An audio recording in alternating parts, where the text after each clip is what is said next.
Deputado, agora o presidente tem decisões muito mais difíceis a tomar, né? Quando a gente fala que ele se elegeu com aquele discurso da nova política, deixar para trás a velha política, o toma lá da cá, a gente já falou aqui que ele se aproximou de figuras do Centrão, o senhor fala do Rodrigo Maia, mas muitos dos líderes do governo e dessas figuras que ele se aproximou de partidos do Centrão ou do Centro Democrático, como queira, também têm apelidos na lista do Odebrecht, também são investigados da Lava Jato. Esse caso do Chico Rodrigues de ontem é muito emblemático, porque ele é do DEM, mas ele também até ontem era vice-líder do governo no Senado, e uma parte das verbas que ele ganhou, 30 milhões de reais, o dobro da emenda parlamentar impositiva, foi justamente por ser aliado do governo. Tem indicados na Funasa da Roraima para cuidar lá das reservas indígenas. O que tem de diferente nesse governo em relação aos outros? Esse governo também indicou cargos de segundo e terceiro escalão, aliados do Centrão para esses cargos. Não corre o risco, esse caso de ontem de Chico Rodrigues não serve de alerta? O governo não pode cair exatamente naquele velho fisiologismo dos outros governos? Você está falando de risco, né? Sim, é um alerta, hipótese, né? Não é um alerta. Não há fato concreto. Não, estou perguntando ao senhor. Você vê, no início do governo do Lula já tinha o mensalão. No governo do presidente, até hoje, não há uma notícia. Você imagina, você que está em casa me vendo aqui, nessa bancada de peso aqui que me entrevista, Amanda, que eu estou vendo que é mais progressista, mais à esquerda. Não sou progressista, mais à esquerda, eu sou jornalista. Mais à esquerda, mais à esquerda. Vocês imaginem, ela fala por hipótese. Não pode haver, não poderia acontecer. Ontem não foi hipótese, olha só, deputado. Ontem foi um caso muito concreto, bastante mas não escatológico. é dinheiro do governo. É dinheiro roubado do governo. Foi dinheiro distribuído para aliados do governo, dinheiro público, pago com os nossos impostos. Emenda parlamentar que ele tem direito pela Constituição. Não são emenda parlamentar, é um dinheiro extra. Uma emenda, ele deve ter feito um acordo espúrio com algum prefeito que repassou dinheiro para ele. Isso aí depende do presidente.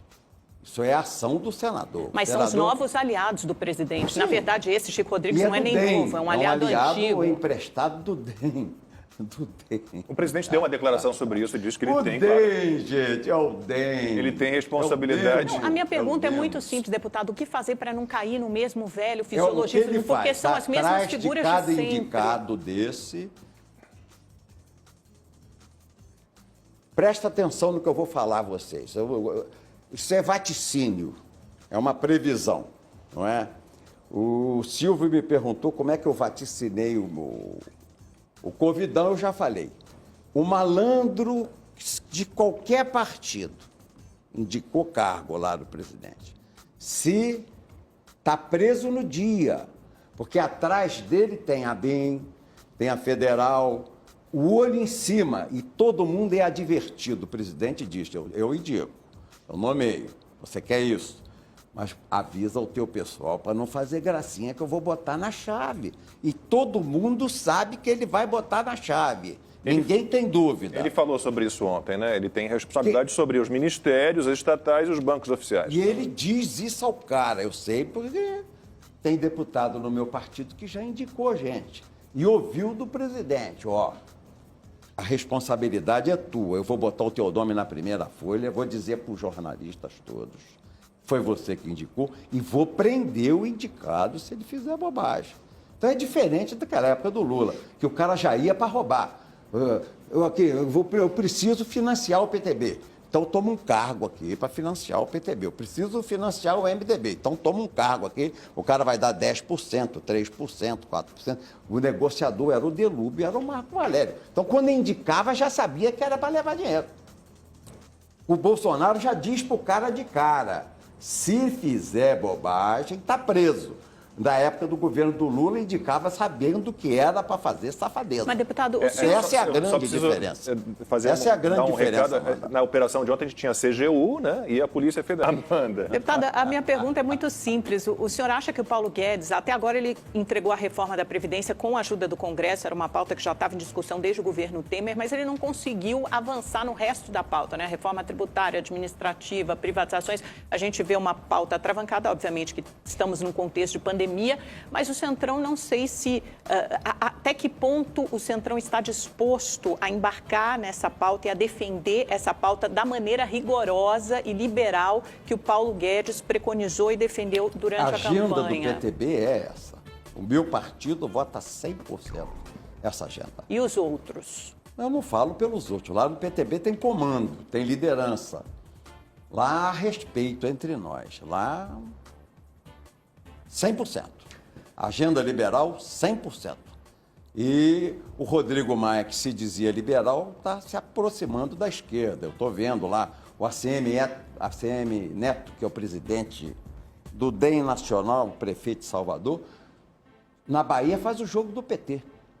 Então, quem é que... O Rodrigo Maia sempre foi liberal, a pauta? né? Amanda, quem é que tem atravancado a pauta? É o Centrão ou é o Rodrigão? O Botafogo. O Rodrigo Maia tem uma agenda clara de reforma tributária, reforma administrativa. Por que não bota para fora? Porque precisa haver uma concertação entre os líderes para que eles consigam Ele votar. Não quer, Não depende só dele isso. a pauta. Ele quer fazer o contraponto ao Paulo Guedes. Ele quer dizer que a reforma dele que é boa, que a do Guedes não é boa. Então, ele com isso, ele impede que o governo tenha a sua própria agenda. Como é que pode? Ou é o contrário, não foi o governo que demorou para mandar a reforma? O presidente não tem uma agenda legislativa. Eu era deputado, eu fui 6 vezes deputado federal, desde o presidente João Figueiredo, homem honrado, honesto. A gente não escutava a conversa naquela época. Até o Lula, quando eu fui cassado em 2005. 6 mandatos consecutivos de deputado federal no PTB, pelo PTB. Também só tive um partido na minha vida. Eu não fico trocando de camisa. Sou botafoguense. Igual o Lacombe, com todo o sofrimento que a gente tem. Eu choro na estrela solitária, mas não troco de cabeça. Então, o que está vendo lá? Todo presidente teve a sua agenda legislativa. O Rodrigo Maia quer negociar, quer negociar com o presidente a agenda legislativa. Ele impede a agenda econômica. Eu li uma entrevista do Rodrigo, o primeiro-ministro, vocês sabem como é que ele é chamado? Aquele pimpão, aquele vaidoso gordo, aquele bebê chorão, neto de vó, criado de vó, sabe como é que ele é chamado e fica? Todo pimpão, todo balufo, todo vaidoso, de primeiro-ministro. Ele foi à Espanha falar desse assunto parlamentar. Ele não repele, porque eu, se sou ele, presidente de poder, alguém me chamar de primeiro-ministro, eu digo, eu repilo, não me trate assim, que é uma afronta ao presidente da República. Mas ele incensa, ele quer competir. É imaturo para aquela função, imaturo. Deputado. Não é um garotão. E ele é hoje o grande empecilho. Eu li na Veja ele dizer que o ministro da Economia do Brasil era mentiroso e irresponsável, só naquele negrito, naquele lead das capas amarelas. Eu falei, o que esse caboclo quer? Naquela semana, o dólar subiu, os contratos internacionais do Brasil, o juro foi maior, porque o presidente da Câmara tentou derrubar o ministro da Economia. Eu peço desculpa, a gente tem que ir para o intervalo rápido.